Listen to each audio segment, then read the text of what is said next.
wherever you are on this last day of January second last day of January 2017. Hard to believe that a whole month has already gone by.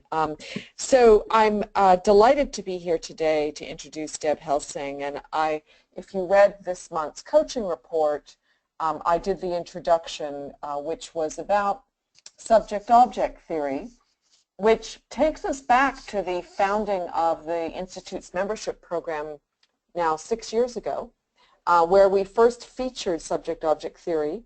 Bob Keegan, Lisa Leahy, and Jennifer Garvey-Berger. And Deb helped me write that piece. So Deb I've known for a few years. Deb is a part of the team in adult development and constructive development, first at the Harvard Graduate School of Education, and also on the business side at an organization called Minds at Work. And Minds at Work delivers robust coach training in immunity to change, and I was very fortunate to go through that program a few years ago and got to know Deb because she was my coach. And so Deb is kind of carrying on the mantle at the Graduate School on Adult Development and Constructive Development, as well as immunity to change. So we're really lucky to have you here today, Deb.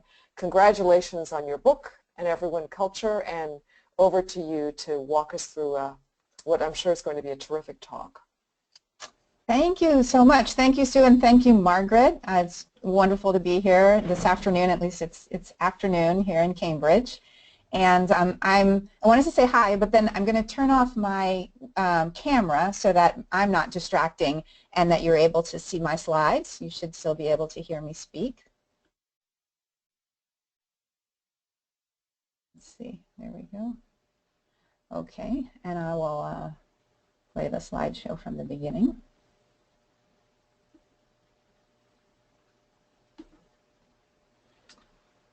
All right, here we go. So, I know that I'm speaking to an audience of mainly coaches, consultants, people who do developmental work with clients and coaches all the time. So, in some ways, I'm going to be preaching to the choir to you.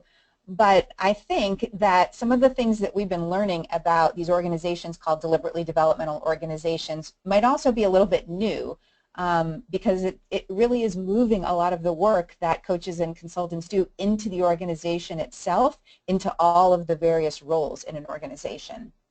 And if we look at the larger trends we're seeing in society right now, I think this is driven by two kinds of forces or trends that we see operating in the work world. One, the first is they're really changing conceptions of what people want or what people expect from their work nowadays. And the second is that organizations are changing as well, and what they need from individuals in terms of individual performance and individual learning has also been changing rapidly. So let's start with the first, which is what individuals want from their workplaces. If you think about it, the amount of time out of our individual lives that we spend at work is enormous. We spend a huge portion of our lives at work. And it's been said that next to our love, our labor is the most precious thing that we could ever give. So the question then is, what do we get in return from that? And the 20th century answer, which is now becoming kind of an outdated answer, has been fueled by labor movements. So the kinds of things that labor unions fought for were things like a decent wage or a 40-hour work week, for safe and healthy workplace conditions. And we call those the old incomes. They'll always be valuable. We'll always seek them out. But in addition, there are new kinds of incomes we're expecting from work. So we call this the 21st century answer. Not just kind of external income, but also more interior and psychological benefits that we expect from work. So we want to be fairly rewarded. But we also now see work as something where we're looking to derive meaning and a sense of purpose and satisfaction. And one of the most precious of these kinds of internal rewards is the experience that we might have of our own unfolding, our own continued growth and development. When Gallup does surveys, they've found one of the biggest causes of workplace burnout that people report is saying that they aren't experiencing enough of their own development. So we know that that's an incredibly important thing in our understanding of how adults continue to grow and develop is based on the science of adult development psychology. The idea being that, even though we've reached our full height as human beings, we have lots more potential for growth and developing. And the question then becomes, well, where should we look to support that development when we're no longer in school, for example? And why can't work be a place for that kind of development? Unfortunately, most organizations aren't really well set up to provide that kind of development. In fact, in most organizations, everybody's doing two jobs. They're the job they've been hired to do, but then also a kind of a second job that no one's really paying them for. And that second job really is trying to always look your best and manage other people's impressions of you, make sure nobody sees you making a mistake, hiding your flaws. And I don't think we really have an understanding of how much energy is being diverted into that second job and how much it really ends up taking up a lot of our time. So in contrast, imagine a culture where you can kind of drop that second job, where basically your whole self is welcome and that the organization kind of gathers around you and supports you to both recognize and overcome your limitations. And everybody kind of comes out from hiding. And so rather than feeling like you always have to show your best side, the idea is here you're hired to learn. And everybody's working in that same spirit, from the most senior person in the organization down to the most recent higher entry-level position. And that need, that desire that we have to have internal rewards from our work is then one of the main factors we see shaping the workplace and leading to a call for more deliberately developmental organizations. But the second one is probably one you're more familiar with because we hear a lot about it, which is, we're living in this VUCA world, everything's volatile and uncertain and, all kinds of change happening. And most organizations say, that's what they are dealing with every day, that's the reality for them. But they haven't really figured out good ways of nourishing people's growth and development so that people are changing and adapting at a fast pace. So we again say there's kind of 20th century answers to this issue and then 21st century. And the 20th century answers tend to be things like, executive coaching or maybe having high potential leadership programs, mentoring or corporate universities. And those are, again, valuable, but they tend to be too infrequent, just happening from time to time, or maybe they're not intense enough. They're often seen as something extra outside the normal flow of work. Maybe they're expensive as well. And they're probably just for a few, maybe just the high potentials, maybe 5% of your employees. And what that means is like 95% of the people working in an organization are just being written off. There's no focus on their development. So the 21st century answer then to that question is, how do we build in those kinds of powerful learning opportunities so that they are built into the work itself and happening all the time, and not just for a few, but for all? Well, we wanted to know, are those, could we find organizations that are doing that, where this kind of learning is not too infrequent for too few and nothing extra? So we scanned the United States to find if, there were some we could study, and we found 3. And these organizations very generously allowed us, basically to come in. They barred no aspect of their organization.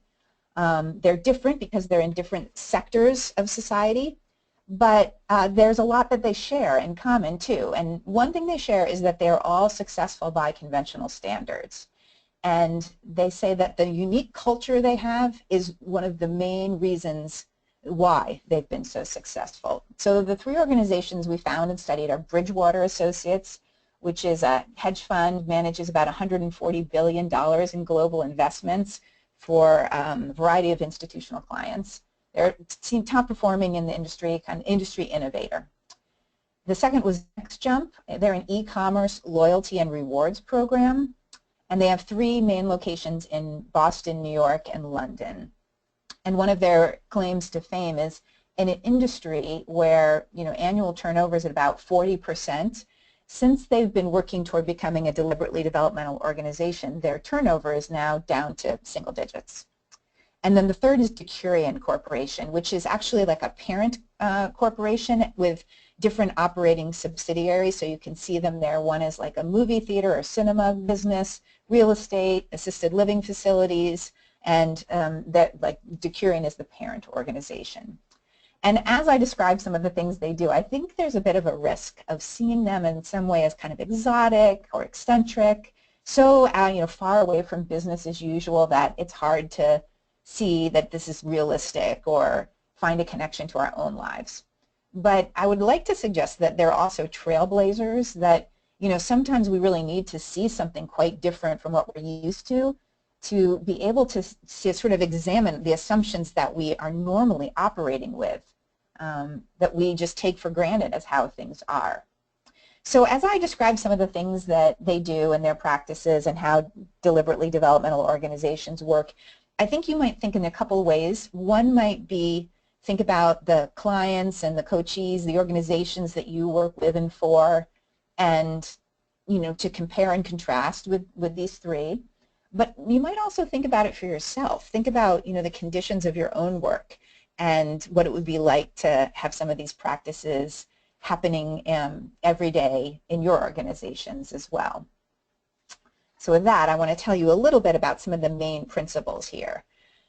In DDOs, there's kind of a dual mission, and like many organizations, there's a primary focus on organizational growth, whether that be about profits or about producing excellent work products. And in a DDO, the second half of the mission is on individual growth. And the reason I'm using this rope image is because they're really twinned. DDOs don't see individual growth as the means to organizational growth.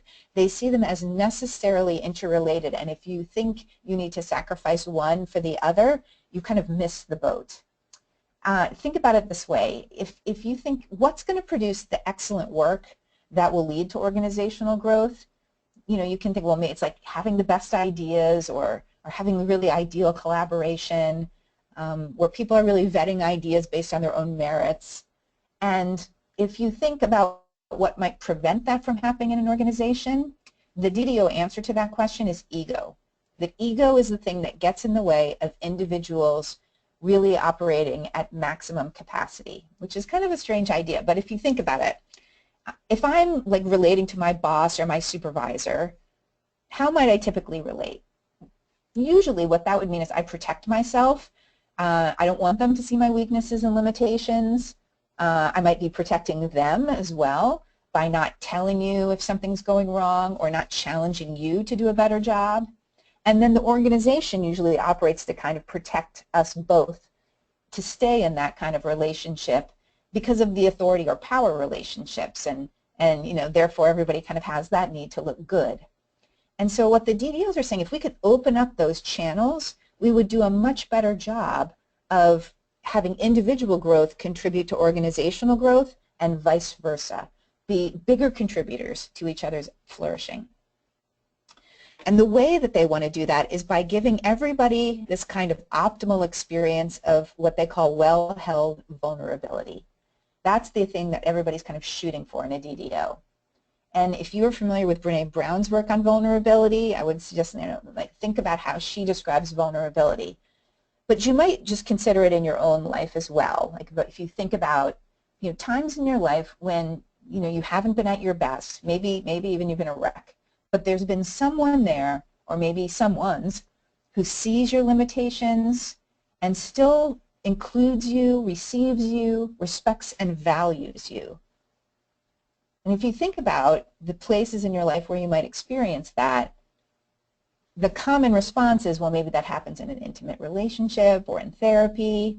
Sometimes people talk about experiencing that at combat or in something like this, kind of a sports situation, maybe a faith community. But it's very rare that people talk about experiencing that kind of support, that kind of well-held vulnerability at work. And this is what DDOs are striving for every day, that you're experiencing that at least many times a week for yourself, and that you're receiving somebody else's vulnerability and supporting them, holding them well. And just imagine what that would be like to be there every day as a kind of openness, a willingness to take risks and lower your guard, to be less reliant on asserting positional authority from your roles. It's just a very different kind of openness. So how do we normalize and incentivize people to confront their weaknesses and limitations?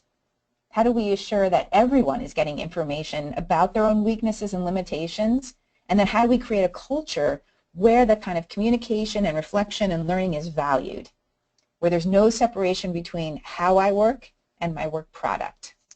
Well, one of the biggest ways they do this in DDOs is by giving and receiving feedback. And we see this in all 3 of the DDOs that we studied in a variety of ways. So you're getting feedback on what you're doing, feedback what you're like, and it's not just about your behavior. It's not just technical feedback. It's actually part of what makes them developmental. So like, to give you an example, you might be thinking now, if you were to give me feedback on this webinar, what might initially come to mind is something like, am I speaking loudly enough or clearly enough or slowly enough? And all that would be fair game in a DDO. But they would also wonder, if I'm not, why is it that I'm not speaking slowly, clearly, loudly enough? And maybe inquiring as to whether I have a tendency toward insecurity, maybe some fundamental beliefs about myself, about my value or what I know and don't know. And they would want to really look into that as well. In fact, at Next Jump, everyone kind of categorizes themselves as either leaning arrogant or leaning insecure.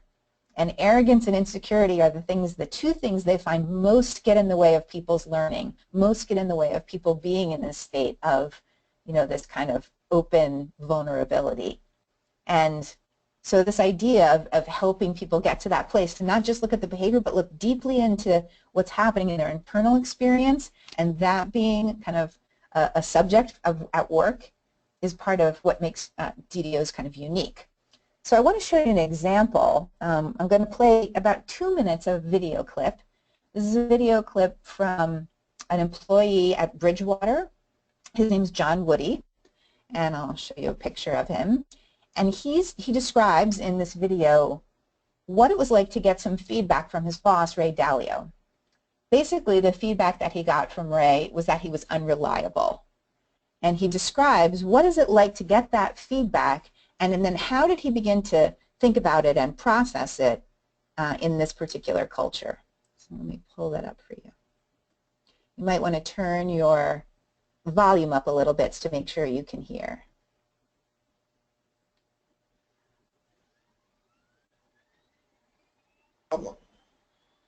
One of the fundamental tenets of the culture at Bridgewater is just asking yourself the basic question, is this true?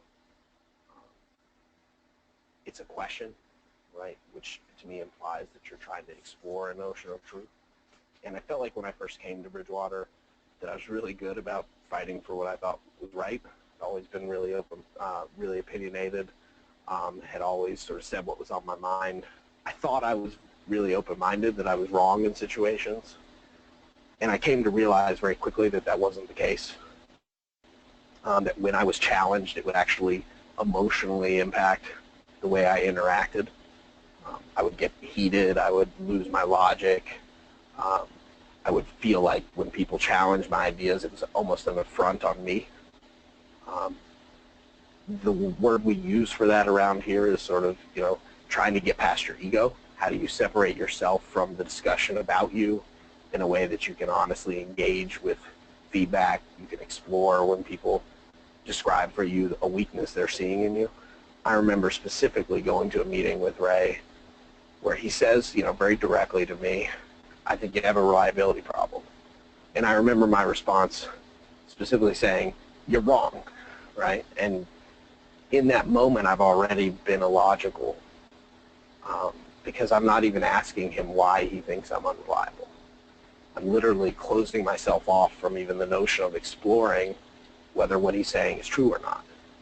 I'm preventing myself from reflecting on my past experiences and saying, is it true that I've been unreliable through the years?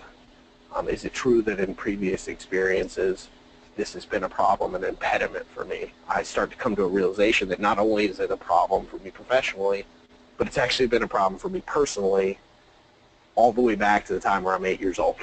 So then I basically look at that experience and I say, how is it that something that pervasively has affected me since I was 8 years old is something that I could deny steadfastly when confronted on it as a 30-year-old, right? If I've known it that long, why would I deny it? It's obviously true, right? And so I'm left thinking, okay, well, has Bridgewater just brainwashed me so much that I've now imagined that it's been a problem since I was 8 years old, which I don't think is actually true? Or is that the impact of one's ego, right? How do I want to be? I want to be the guy you give the ball to on the 2-yard line. We need to score. We got to give it to the most dependable person. You're the guy. That's who I want to be. I'm being confronted in that moment by somebody saying, you're not that guy. I don't even know if you're going to be there when I try to hand the ball to you, right? And that hurts, right? And only through time, through a lot of patience, through what I think is a pretty powerful community, have I actually confronted that and now come to accept that, and I'm trying to become comfortable with it. I'm trying to change certain bits about myself that are causing problems, but I'm also much more comfortable being conscious of it. Okay.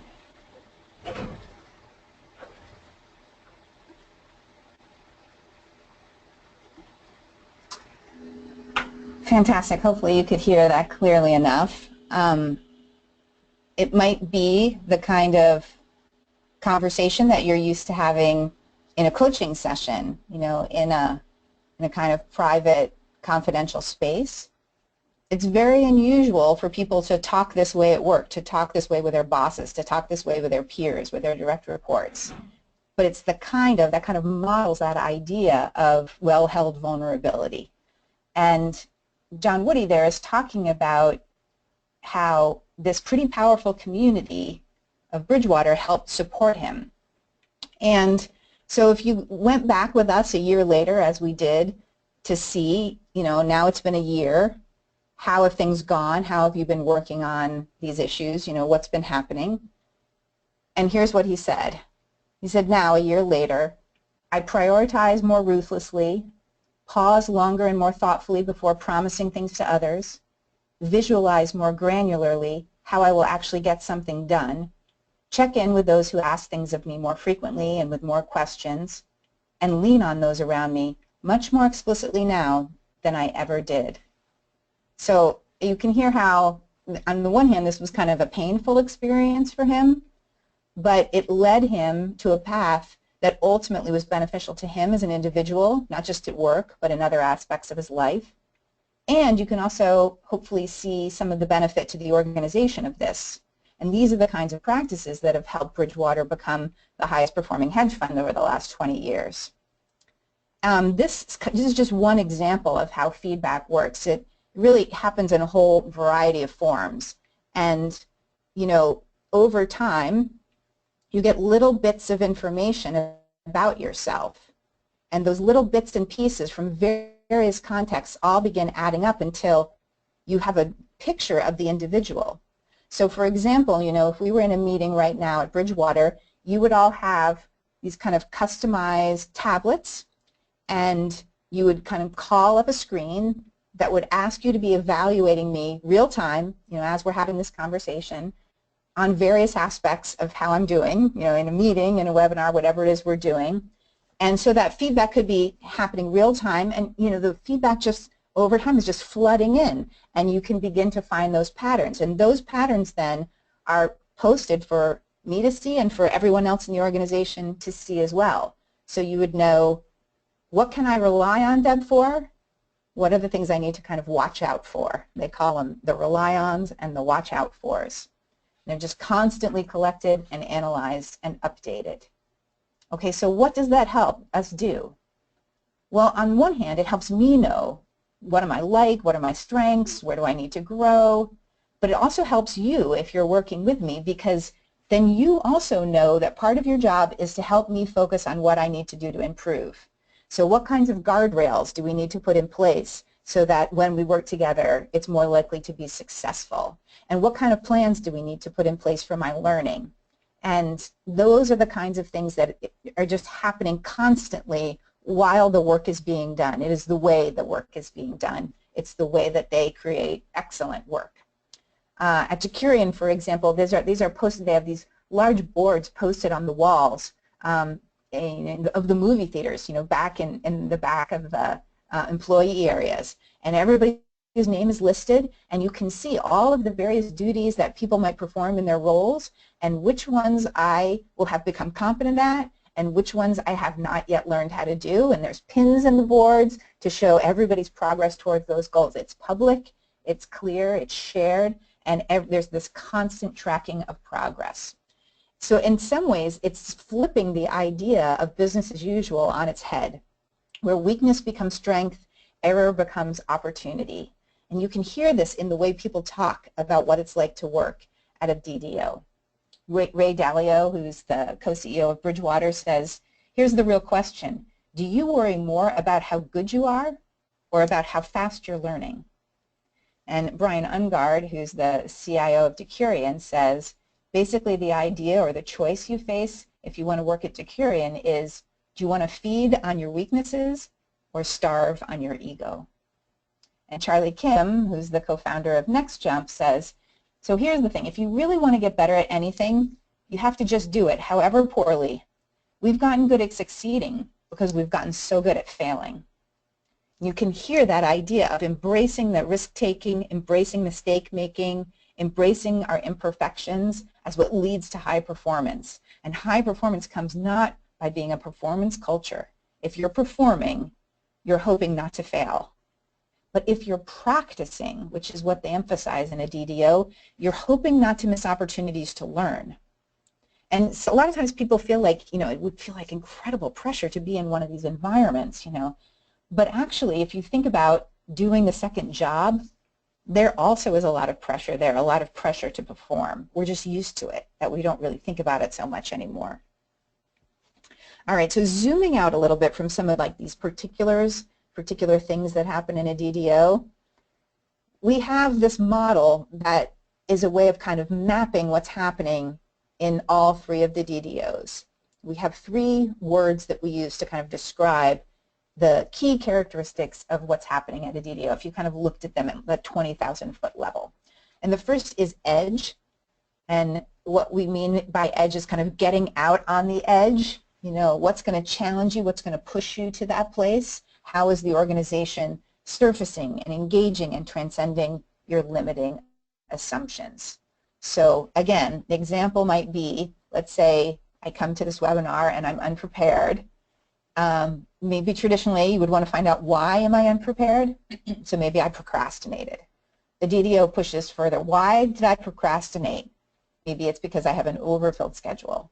Okay, why do I have an overfilled schedule? They're just going to keep going, and maybe that's because, well, I'm too cocky. I think that I can handle things at the last minute. Okay, why do I assume that? Maybe that's the way I show my value to the organization is by completing as many projects as possible, and I assume that if I operate at a pace that's slower, more manageable, then I have less value. Okay, they're trying to bring up all of those assumptions that are holding me back, keeping me from moving forward, leading to the behavior that's causing problems.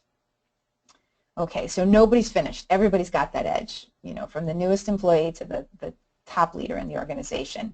In fact, Ray Dalio, who is the co-CEO at Bridgewater, sent an email to the company, basically, which just said, I screw up every day, and he basically is announcing to them, here are the things that I'm working on.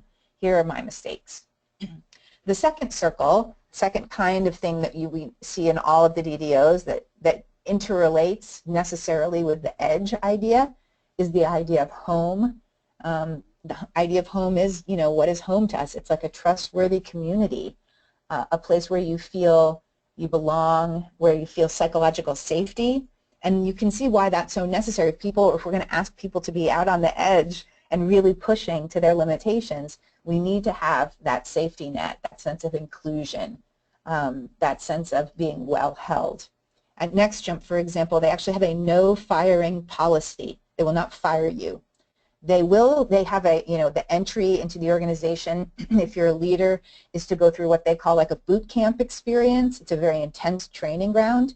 And so rather than, if you don't pass that experience, or if you're not performing well at work, you won't be fired, but you'll be asked to go through boot camp again. But the idea is like you don't fire your family members. You know, home is home. This is who we are. That doesn't mean, you know, next jumpers don't choose to leave.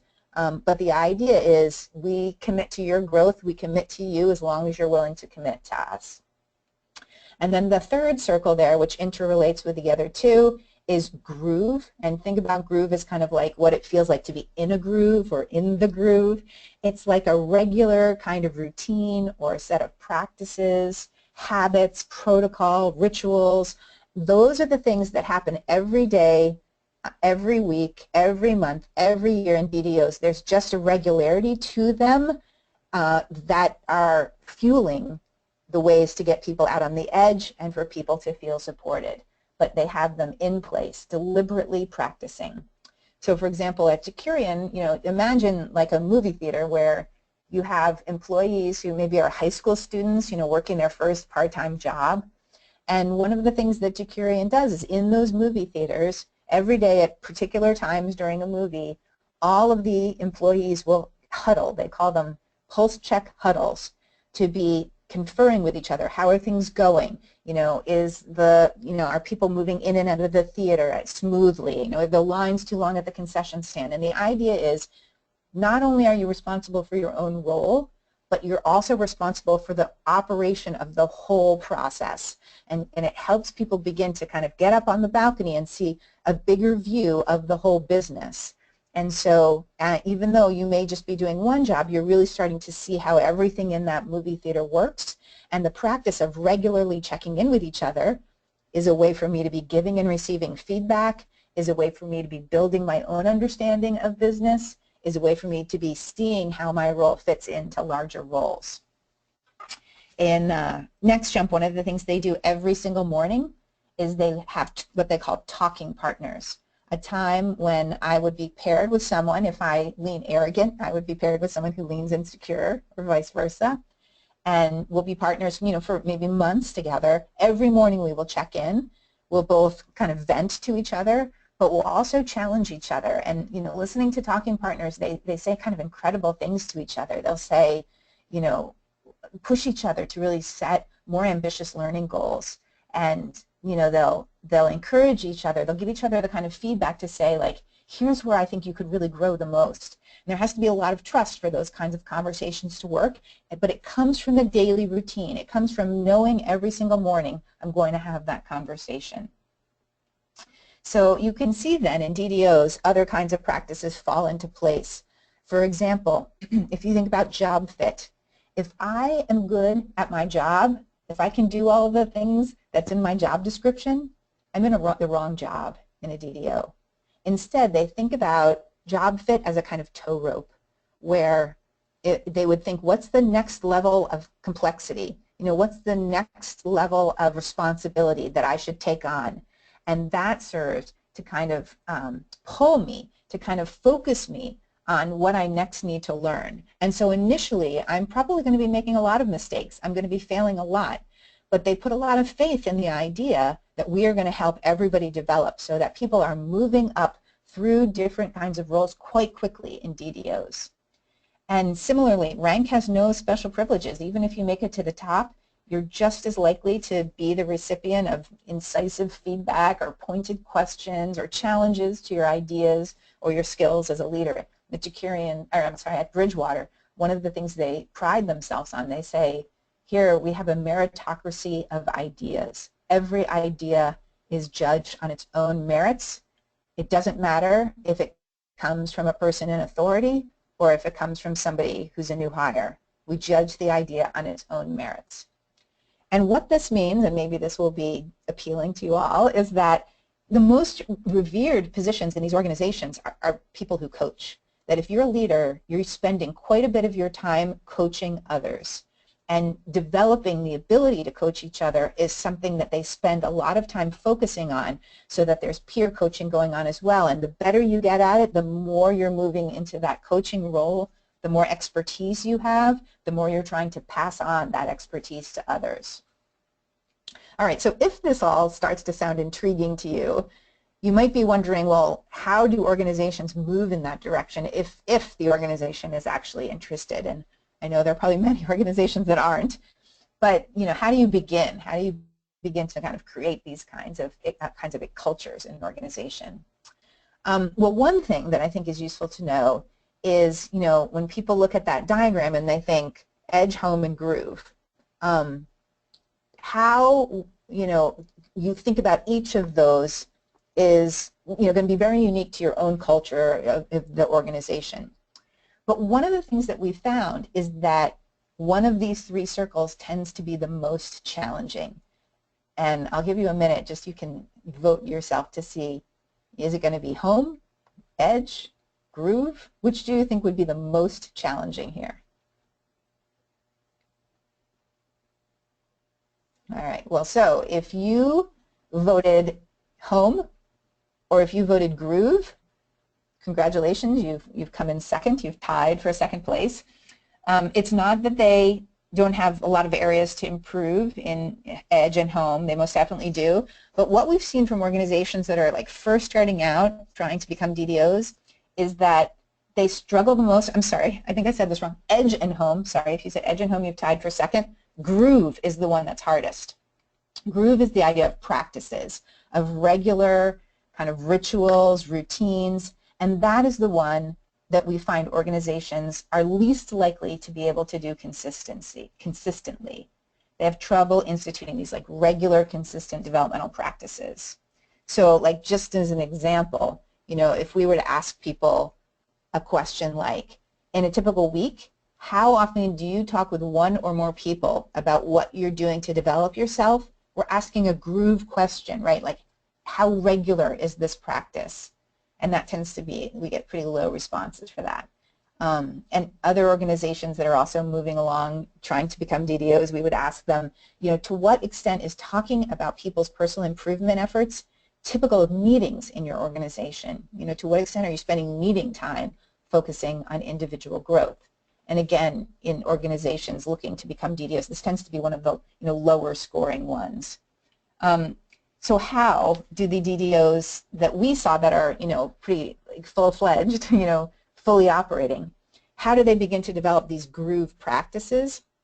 There's not really a magic formula, but basically what they needed to be willing to do was to just try new things, to experiment and keep iterating. And they would be really bold. I mean, a lot of the ideas that they would come up with, remember, like some of the board members at NextGen, for example, were like, whoa, you can't try this. Are you kidding?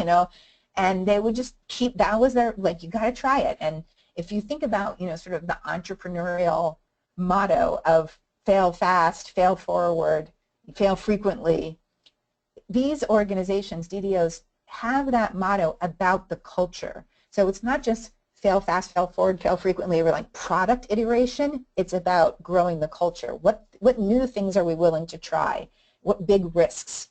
And that's what they kept doing, and they keep doing, keep iterating until they find these grooves. So, a lot of the practices I'm describing to you are, they're still evolving in these organizations. They're trying new things. They're kind of upping the ante as we speak, probably, and trying to find what are the habits that are going to be most effective if we do every day. So the last thing I kind of want to show you is maybe a way to think about phasing or staging the work into a DDO if it's something that you think an organization you work with or work in would be interested in doing. So one way to think about getting started, this is a very simple thing. We can imagine it happening, pretty much in any organization. But simply to think about, if you're a manager, or if you're working with a manager, what's the relationship between the manager and the employee, the direct reports?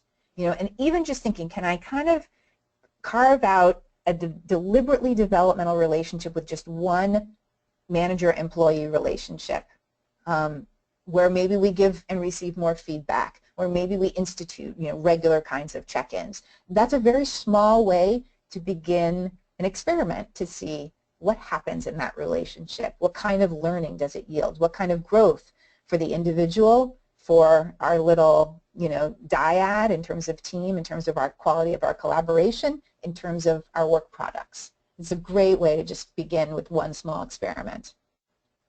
Another possibility is to either choose a department or a team within an organization and to think, okay, can we establish this kind of culture and at a small level?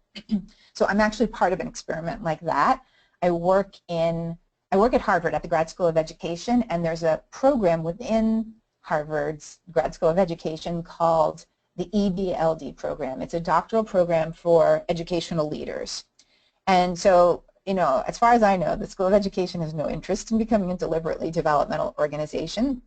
But within this program, both the students and the faculty in our coursework, which we call it Practicing Leadership Inside and Out, there's a big focus on the idea of using this time in graduate school as a space for exploration, for risk-taking, for learning. They learn how to give and receive feedback, how to have difficult learning conversations. They create a cohort that looks to support each member's growth. And so we have a little bit, you know, kind of an incubator there within the larger organization where we're experimenting with a lot of these practices and this kind of culture.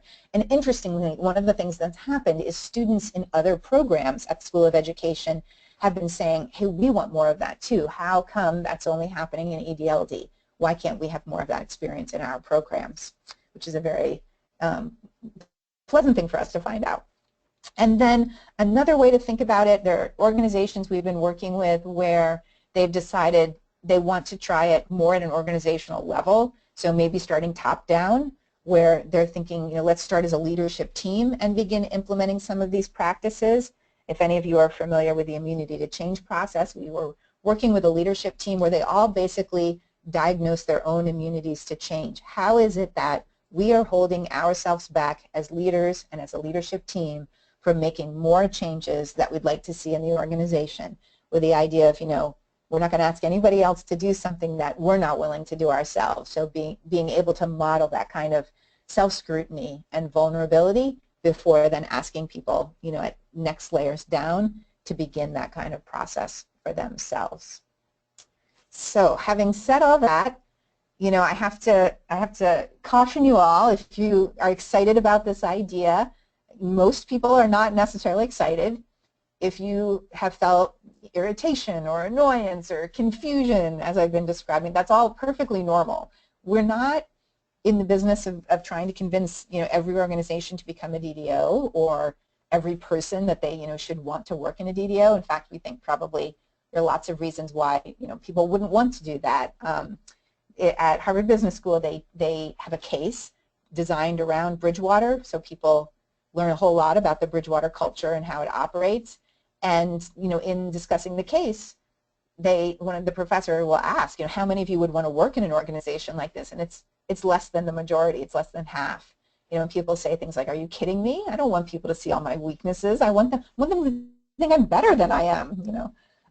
You know, so it's not, we're not in the business of trying to convince people that this is Shangri-La and it's going to solve all the problems. We do think it has incredibly powerful answers for some of the problems that we currently face, both in terms of growing and developing individuals in organizations and in terms of having organizations being able to have the kind of flexibility and, you know, ability to change, adaptability that is called for more and more in today's economic times.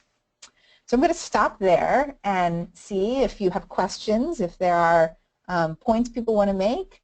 And I guess we should give people time to write those down, and Margaret, you're going to kind of curate them for me. Yes, Deb, in fact, we've got a few. We've got Excellent.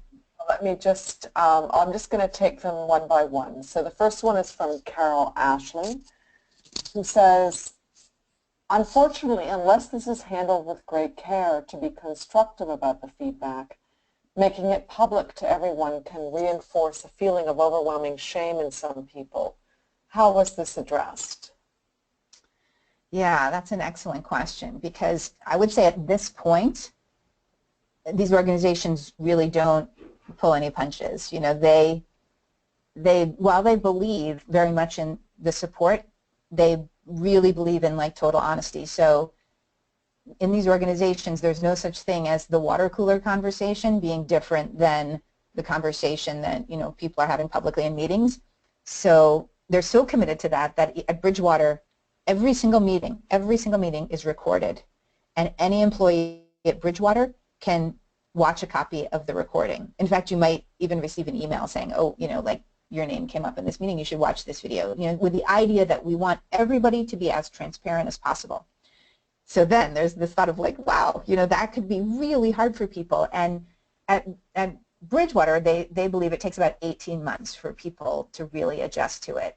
I think we see similar kinds of trends. I don't think they've given it a number at NextJump or at the Decurion Corporation. But, I remember talking to a guy at NextJump, a young guy. I think he'd been there just a few years out of, he's an engineer, out of school. And he said, it does take you a while.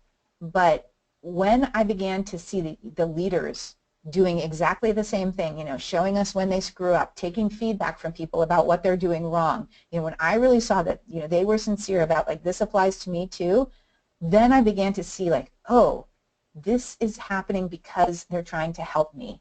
This is happening because everybody believes this is how we grow. And he talked about, after he'd been there for about 5 years, when he compared himself to his peers who were in other organizations, he was saying, I can't believe the responsibility they're trusting me with. I report to the board. I can't believe the kinds of public presentations I've been able to do where I have so much visibility.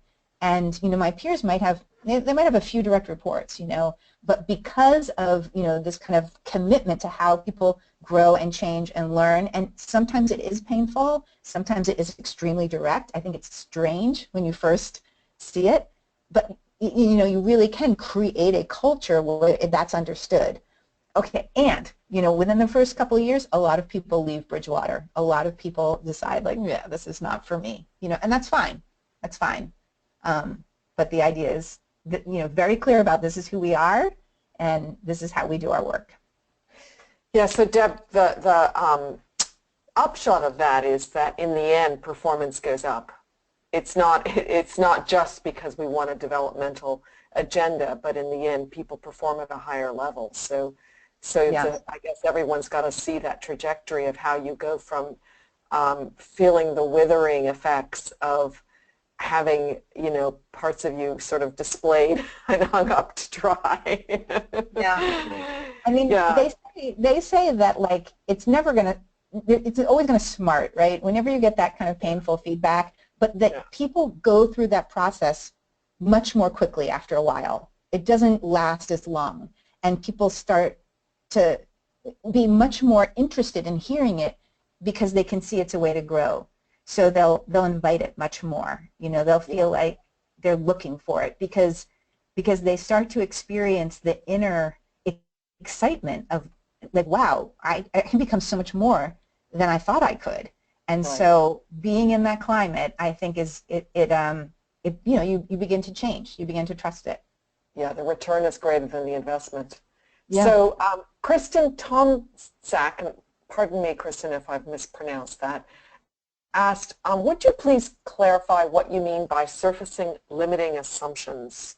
Yeah.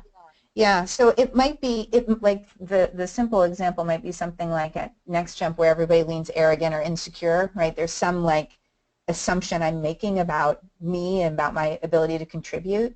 And so maybe that shows up as behavior. Like in NextJump, they're very aware of like talk time, like who's taking up the airtime in a meeting.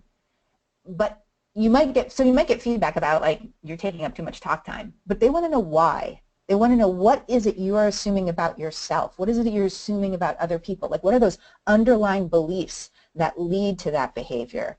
And so, people will often ask, they'll ask you that question, why? And they call it like probing at Bridgewater, I believe, to try to find out what is underneath that. And like at Decurion, one of the top leaders there, she's in the top, the top 5 of the organization, and she was brought in from another group of theaters. Basically, they wanted to find the person who's the most successful, the person who knows the most about managing theaters. They brought her in. Her name's Nora, and she was highly successful, and she was very used to being very successful. And it was strange to kind of move into a culture where people were actually giving her constructive criticism. They were telling her, here's what you're not doing well. And she says, I remember really clearly this one day when somebody said to me, when you disagree with my ideas, I feel like there's like a chill that comes over the room.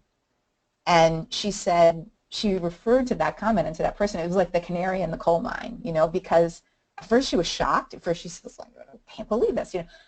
But that led to incredible learning for her about, you know, kind of why she felt like she had to be a certain kind of leader. And so she did the immunity to change process. She had to really dig under, what am I assuming?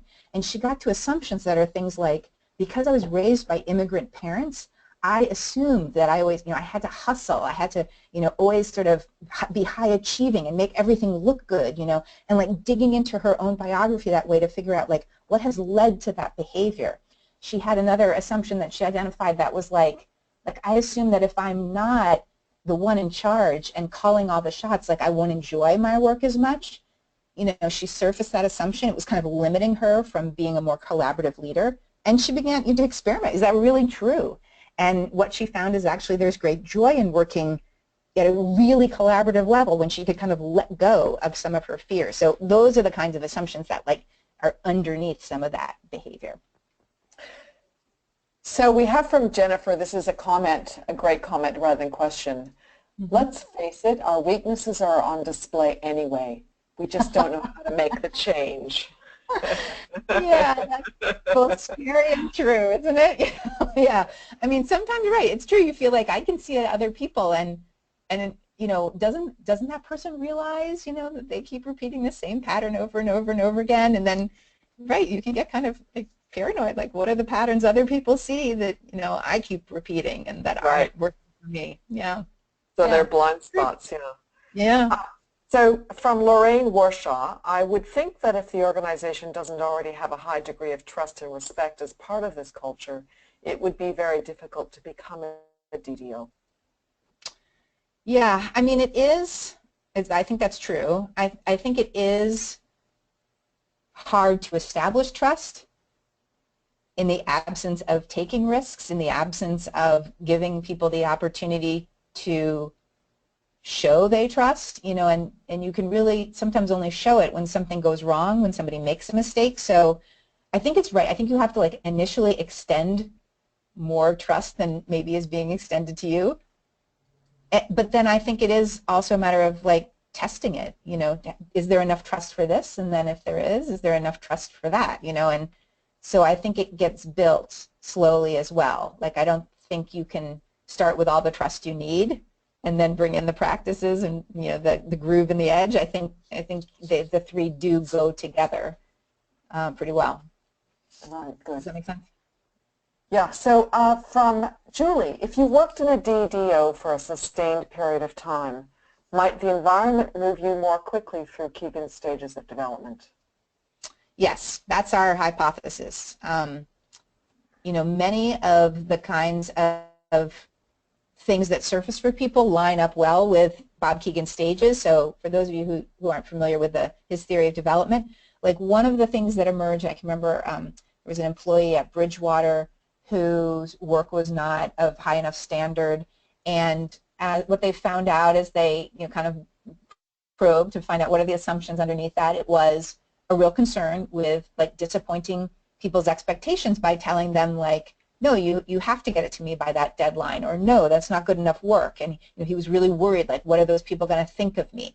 And that Bob would say is like at a socializing stage. And there are a lot of practices of surfacing that and testing that then, you know, help somebody move past that so that they are, you know, there's an expectation at Bridgewater. You're not just giving feedback to your peers, you're giving feedback upwards as well. I mean, that's true in any of three of the DDOs.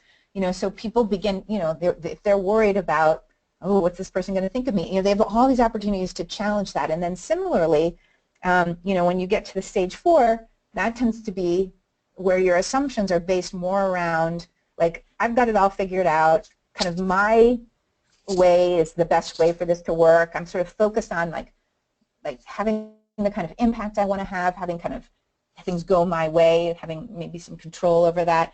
And again, these DDOs challenge that as well. You know, the idea that if as soon as you know how to do something well, your job is to be coaching somebody else, it really unsettles people from feeling like they can, you know, settle in. In fact, Nora, who I was describing to you as like, you know, the movie theater business leader, you know, her her development, going from feeling like I have to be this high achiever who has it all together to seeing that there's a way, if I am leading more collaboratively, I can also enjoy that as well. It required a different kind of like openness to other people's ideas.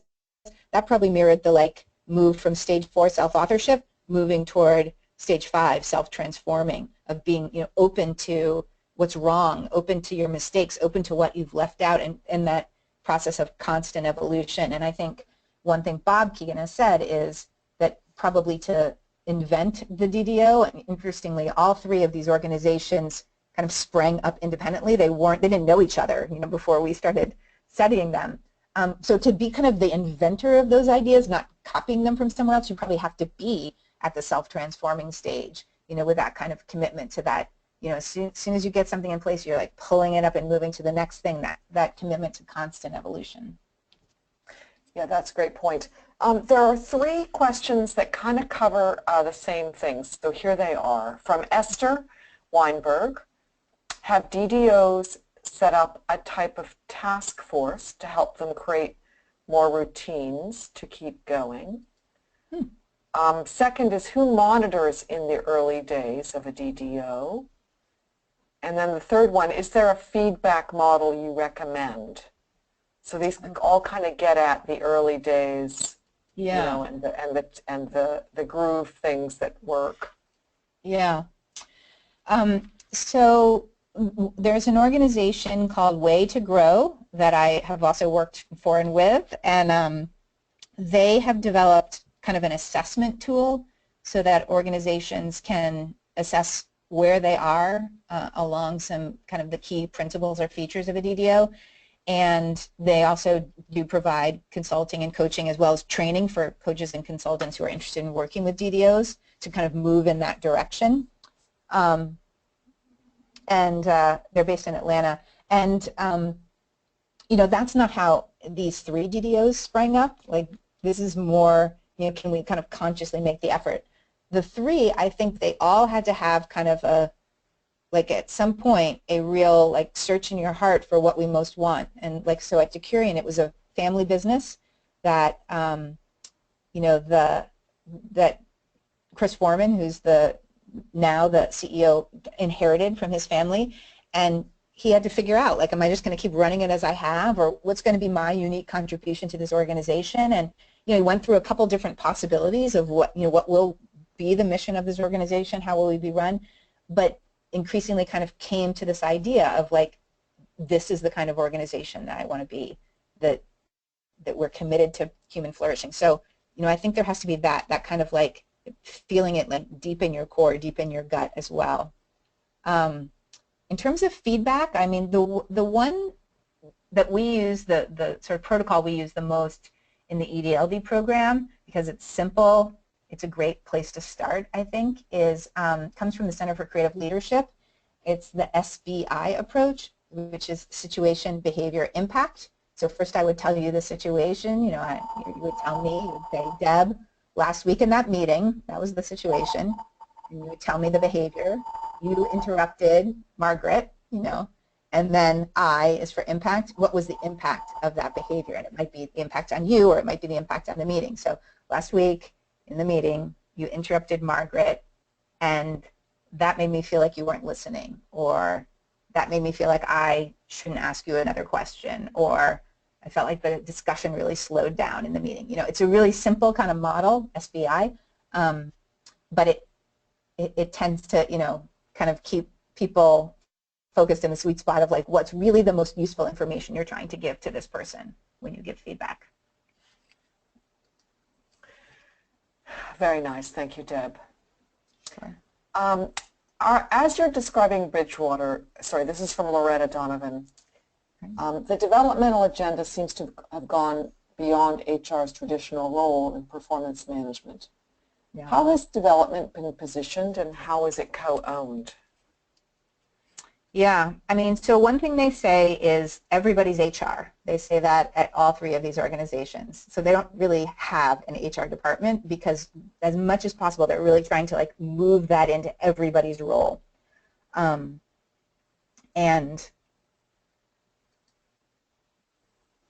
and you're right, it is not just about performance. It's not just about, you know, whether you're fulfilling your job description. At Bridgewater, what they say is, and I think this is kind of a like fascinating idea, like, okay, we're in the business of predicting what the market is going to do. And what is going to increase the chances that we'll be able to do that any better than any other organization that's trying to do the same thing? It's that we'll have better ideas. And how are we going to get those better ideas? We're going to have, by this culture of a meritocracy of ideas, where every idea is vetted in as many different ways as possible, from as, you know, poked at from as many different perspectives as possible, you know, run through the most rigorous criteria we can imagine. That's how. So that's the machine we need to create. That is our culture. And what is going to get in the way of that? Ego. Ego is going to get in the way, where I'm going to feel like, well, I think you have a stupid idea, but I can't tell you that because you're my boss. Or where you're going to think, I didn't really understand what you were saying, but I don't want to hurt your feelings, so I'm not going to tell you. You know, so how do we create the culture where we have that kind of like transparency? Radical transparency is what they call it. And so in order to do that, we're also going to need that radical trust. So it is ultimately about performance, but what they believe is you can't only focus on performance if you aren't focusing on ego and those assumptions. You're only scratching the surface. So kind of related to this then, Deb, is from Dale Laughlin. How do these organizations handle the inevitable skepticism, especially from senior leaders, relative to these DDO practices? You know, I'm thinking back to what you said about the Harvard Business School case. Yeah. You know, are we looking, and let me just add to that, are we looking at people that are just further back from self-transforming stage and are more attached to self-authoring and so are just not developmentally ready? You know, is that what's going on? I think that's one possibility. You know, personality probably has something to do with it. I think, I mean, it's strange. You know, I think if you see some of the behavior without really understanding it, it can sound very odd, you know, where I think what happened several years ago is that some of Bridgewater's practices and some of their underlying principles were sort of shared with the media, and the way people responded was like, oh my God, this is a cult. You know, this is something really like sinister happening here. And so at that point, that prompted them to just basically put all of their principles and advertise their practices and explain them in the media and on their website. So if you, I actually encourage you, go to the Bridgewater website. You can learn a whole lot. They have a lot of video and kind of walk you through a lot of different ideas. Next Jump, you know, they have all these videos that they're just posting of a YouTube channel now. So you'll see like a lot of the ways they handle professional development there.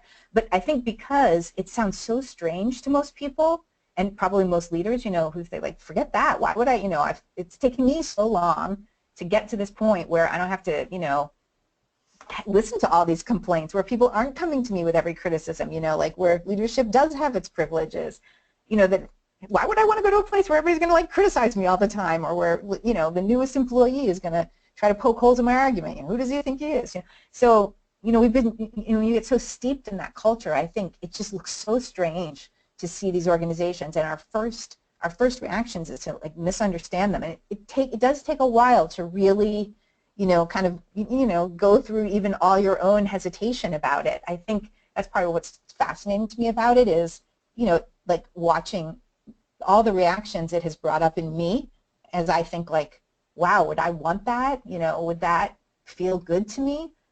And all my initial skepticism, but then I'll say like at a certain point, let's say I remember like a couple of years ago, I got feedback from a coachee, and it stung. It wasn't, you know, how wonderful I was. But I remember thinking like, oh, I can like adopt this mindset about it. Like there are all these people out there who believe this is how you learn and grow, and can I try some of that on myself? Can I move into that space more for my own learning?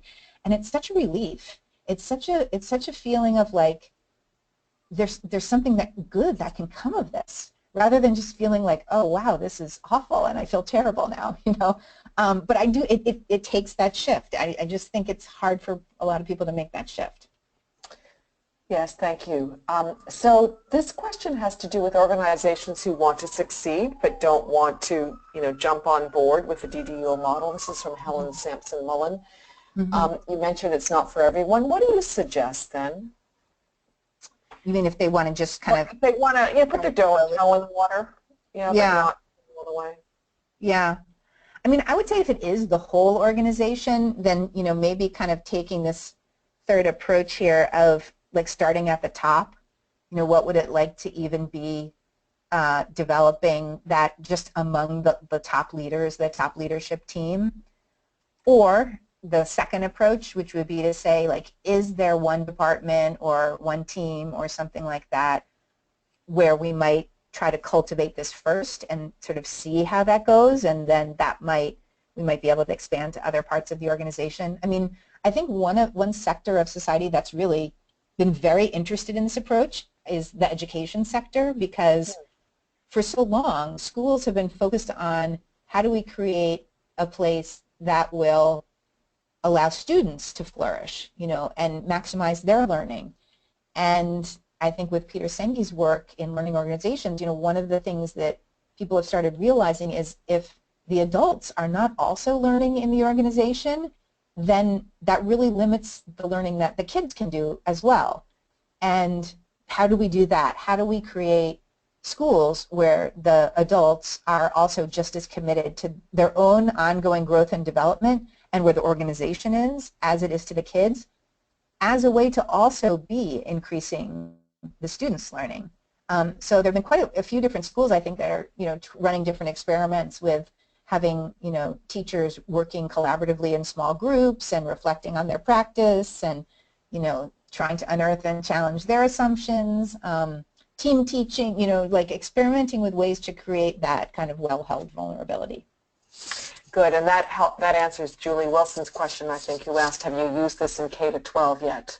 Were those, okay, good. Yep, there's a network of schools in Philadelphia called Building 21. There's another network in New York City called the New American Academy. Those are the two that I know that have kind of been at it for a few years, but I'm sure there are others as well that have been, trying it out that haven't come to mind yet. Good, okay. Margie Hartley asks, how does this fit with the positive psychology strengths view? Obviously there's this focus on the growth edge, and to what extent what gets brought in here is the balance, the things you're doing well, the things that are going well. Yeah, no, I really do think it's a both and kind of thing, like the home piece of, support and trust and community. Like, I think there's so much that comes from positive psychology about, strengths that fits there. But also, like, within positive psychology, if you think about Seligman's work, when he's talking about, like, the limiting beliefs that we hold that keep us depressed, and it's like things like, am I sort of making things personal? I assume, like, something's only true for me and not true for other people, or, like, because something bad happened to me once, it will always happen to me, or it will happen everywhere, that's positive psychology to the extent that it's like, you shouldn't think, like, there are better ways to be thinking, like more helpful ways to be thinking. That's positive not just in, like, let's all be nice, let's all have, only look at the good side. It's positive in the sense of, like, those beliefs have been holding you back from a kind of growth that you could actually be experiencing, that would allow for risk-taking. If I've been burned in a romantic relationship and I assume I should, like, protect myself from every other possible romantic relationship because I'm going to get burned again, like, that's a belief that keeps me depressed, right, and holds me back. And if I could challenge that belief, it would allow me to take more risks in relationship. We might start to see some of what looks like edge, that me being able to kind of push myself, challenge myself a little bit more. So I think the insights from positive psychology are very relevant here. Great. Leslie Corbin asks for the URL for Way to Grow, and Leslie, that's waytogrow.org. I think it's Inc. I think there's an Inc. on there. Oh, sorry, Inc. When I just Googled it, I got org. It's obviously working at org too. Okay, thanks. So then the last, because we've only got 3 minutes left, I think this one might take that time. This is from Robin Hornstein, and just by the way, thank you everyone for the fabulous questions. And I've been bouncing around and looking at this tiny screen that's about a ½ inch in size, and I just hope I haven't. No, I know that I've missed some, so please feel free to drop us a line. You can write me, Margaret@instituteofcoaching.org, if we happened to not get to your question and it's something you want to do. So this is from Robin Hornstein, which is that a weakness in one setting can be a strength in another. Equally true in relations with one another. Context is significantly relevant, not to mention motivations. How do you decipher this nuance in behavior? So basically, you know, someone's doing something that may have limited assumption, but it can be a strength. So what do you do in that situation? Yeah, I mean, well, I can tell you how the DDOs approach that.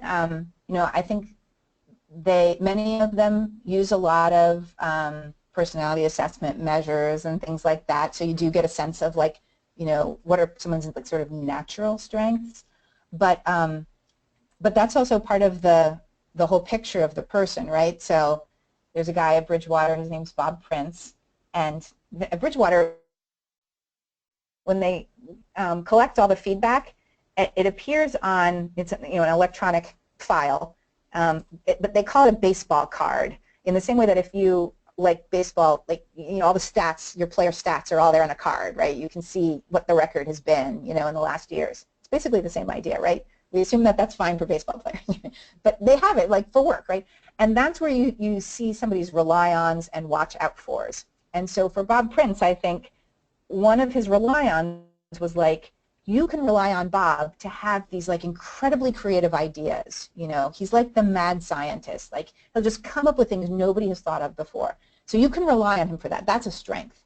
And then when you go to the watch out for column for Bob, well, one of the things you have to watch out for with Bob is that sometimes he blows up the lab, right? Where the same strength, if it's not, you know, in the wrong context, if there aren't people kind of checking or providing those kinds of guardrails or vetting those ideas carefully, it might be the idea that blows up the lab. So they want all that information. They want to know in what context is this a strength, when isn't it? Or they want to know, how can we give you more opportunities to be developing that so that, you know, it is something that you know, when am I about to blow up the lab?